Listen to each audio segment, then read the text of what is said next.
मुंबईच्या बोरिवली रेल्वे पोलिसांनी 44 वर्षीय दीपक गौतमला चालत्या ट्रेनमध्ये महिलेचा विनयभंग केल्याप्रकरणी अटक केली असून बोरिवली जीआरपी पोलिसांनी आरोपीविरुद्ध गुन्हा दाखल करून त्याला अटक केली आहे। बोरिवली जीआरपीचे वरिष्ठ पीआय दत्ता खुपरेकर यांच्याकडून मिळालेल्या माहितीनुसार कांदिवली परिसरात राहणारी 26 वर्षीय महिला लोकल ट्रेनने चर्चगेट येथील तिच्या ऑफिसला जात असताना तिच्या प्लॅटफॉर्मच्या दिशेने खिडकीच्या सीटवर बसली होती।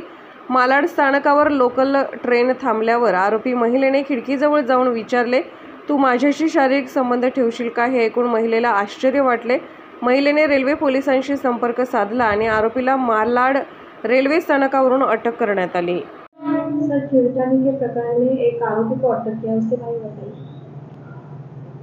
बोरिवली रेलवे पुलिस स्टेशन में एक अपराध दाखिल किया है। फिरियादी ने जो कंप्लेंट दी थी, फिरियादी जो है दिनांक 5/6/24 को सीएसटी की तरफ प्रवास कर रही थी कांदिवली से। वो स्लो गाड़ी में प्रवास कर रही थी लेडीज़ डिब्बे में।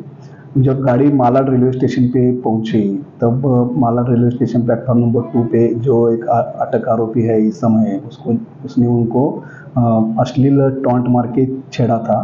तो वो फिरियादी मैडम ने जब उधर बंदोबस्त पे पुलिस कर्मचारी थे जीआरपी के, उनको जब ये इन्फॉर्मेशन दी तो पुलिस ने उनको पकड़ा और पुलिस स्टेशन लेके आए। फिर उनके खिलाफ मामला दर्ज किया और उसमें उसको अरेस्ट किया है। जो आरोपी है, आरोपी का कोई बैकग्राउंड ऐसा नहीं है, उसका रहने का एड्रेस भी नहीं है। आरोपी ऐसा ही फिरस्ता रेलवे स्टेशन या इधर उधर भटकता है, ऐसा आरोपी है। उसको हमने पकड़ा है और अभी जेल में है।